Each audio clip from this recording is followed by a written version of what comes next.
इस वक्त रोशन आनंद सर के पास जो वक्त है जिसकी कोई भरपाई नहीं की जा सकती। आपको पता होगा जब उन्होंने ये चीज हमसे कही और कहा कि मुझे रिग्रेट है इन बातों का और इन चीजों को खत्म कर दीजिए, हमने अपने दिल से खत्म कर दी, उन्होंने अपने दिल से।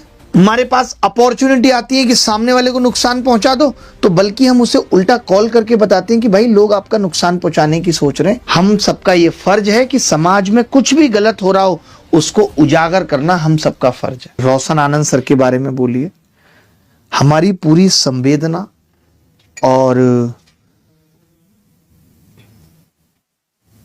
पूरा उनका दर्द जो है उसमें हम उनके साथ हैं, क्योंकि ये वो दर्द है जो खत्म नहीं हो सकता, जिस क्षति की पूर्ति नहीं हो सकती, रिकवरी नहीं हो सकती। किसी के भाई का किसी से अलग हो जाना वो वापस नहीं आ सकता, तो उस दुख में उनके साथ खड़े।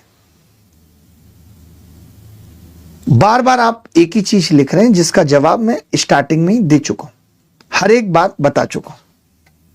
मुझे दुख है कि ये चीजें उस स्तर पे कैसे पहुंच गई। क्या हम दिल्ली में पढ़ा रहे सभी शिक्षकों के बीच में इस तरीके की लड़ाइयां छींटाकशी नहीं हुई? खूब हुई है। आपने सब देखा है। आपने देखा है कि किस तरीके से आदित्य रंजन सर ने हमारे ऊपर सवाल खड़े किए।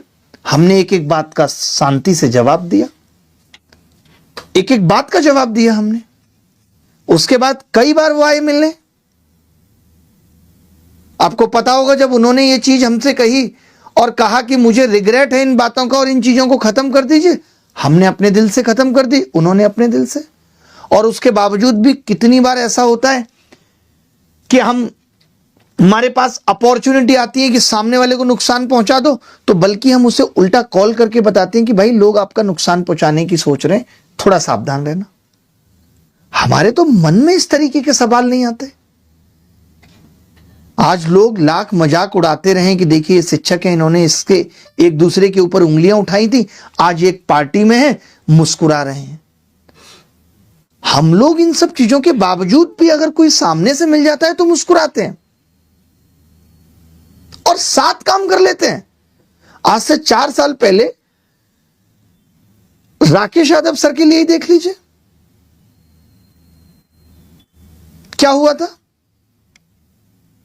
तो मेरा ये सबको कहना है कि कभी भी दूसरे का घर उतना ही जलाइए या मत जलाइए कि पता चले उस आग में आप भी जल रहे हैं।